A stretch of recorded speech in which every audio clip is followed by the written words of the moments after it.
All right. We just put Griff down.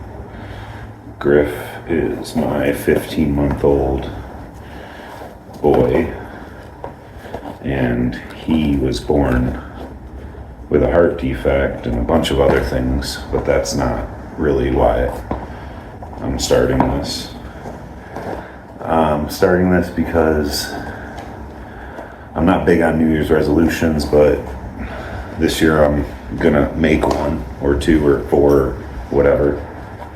And it starts with running more, because I usually have a gym membership in the gym in my basement, but I haven't been able to work out in the basement in the morning or at night because little man sleeps and don't want to wake him up. And when he's awake, I would prefer to be with him. But the gym membership is always a temporary thing. Sometimes I just like to get away, and being at the gym the first of the year with all the new gym people is not ideal.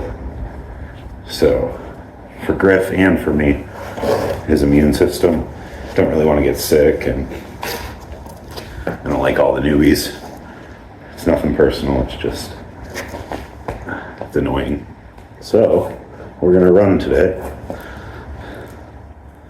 No specific mileage in mind, just some effort, and get this 260-pound man moving and grooving out there. See what we can accomplish. I got some layers. I got some cool shoes, a hat, and it started snowing. Good old Michigan weather. So we're gonna put some gloves on so my fingers don't freak out. Got my Garmin watch, track some mileage and effort. Listen to some tunes, some anime motivation, and we're just gonna get after it.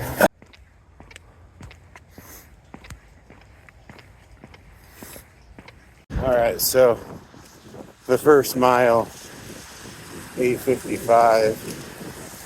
I'm not used to running in the wintertime. Usually I'm a little bitch about it and I just stop and I just lift weights all winter, and then I try to pick it back up when it starts to get warmer out. But desperate times call for desperate measures, and here we are, 1 mile in. Usually when I get back at it, I take a little bit of a walk break in between each mile just to get the heart rate back down and not destroy my ankles. My past activities have been pretty ruthless on my ankles, so we're gonna take it easy on this, even though I'm kind of excited. Love running, want to get faster, got plenty of goals that I don't really have a time limit for. Just want to stay fit as I can, and kind of catalog my experiences.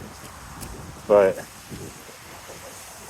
I know I said I wasn't going to talk about Griff, but a lot of this content creation is going to center around me being a dad, me being a husband, my professional life, my fitness routine, mainly to stay accountable and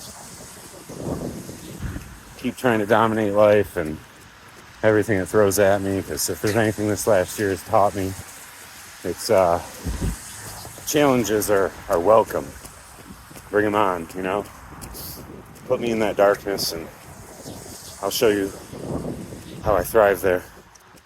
So we're gonna take a few more steps here, and then we're gonna add another mile.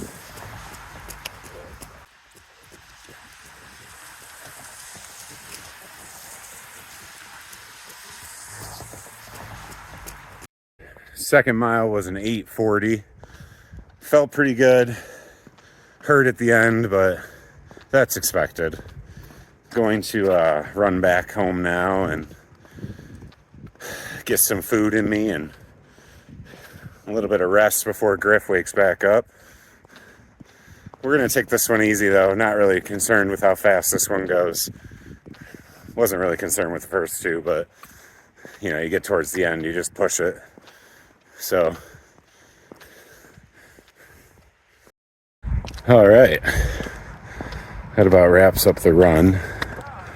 Just to give a little context about what I was talking about before, well, mid-run and before the run, about, you know, the darkness I said, and the hard times that, you know, you will undoubtedly face in your life.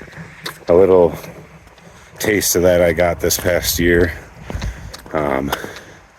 Long story short, which I'm sure I'll explain a little more in depth and content to come, but Griffin, my son, was born with a heart defect. And I know I said I wasn't going to talk about this, but after a run, you know, you get the endorphins flowing, you get all those juices in your brain moving, and you feel like you want to just vent out whatever is on your mind, and might as well get going on this. But he was born with a heart defect, a chromosome disorder. In January, he had open heart surgery. In spring, he had respiratory failure. In the beginning of summer, he got sepsis. He's been on and off oxygen. He's on a BiPAP. He has a feeding tube. Just a rough start, you could say, to his life, and it taught me a lot about myself, about my relationship with my wife, and what we can endure, what we're gonna have to endure, how tough the little kid is, and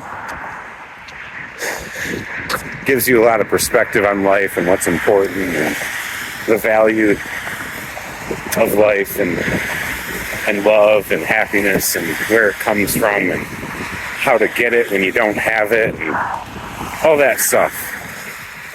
And on top of that, you know, trying to stay healthy for yourself and your family, and trying to still be successful in your professional life, and lots of things stacked on top of each other. Don't get me wrong, we had the best support system anybody could ask for. It's not like we were alone in any of this, even though we felt like it. We always said no one would really understand where we're coming from except for those that have gone through it, and that may still be true, but the support was unreal. So it's been a really good year. It's been a hard year. It's been a bad year. It's been everything. Hopeful that this next year will be worlds different, and we'll go into why and what led us to where we're at and all that fun stuff. And if you want to listen, I'll be here to tell it. But for now, that was a great run, and I feel really good now. I felt like shit all day. Not like sick or anything, just had a headache, aches and pains. But, you know, those all just kind of went away as soon as this run got started. And halfway through, I felt like I was dying, but I knew I wasn't, but I felt like it. And now that it's over, I feel like a new man. I feel like I could take on the world. I'll probably regret saying that tomorrow, but whew, feels good. We're gonna do it again.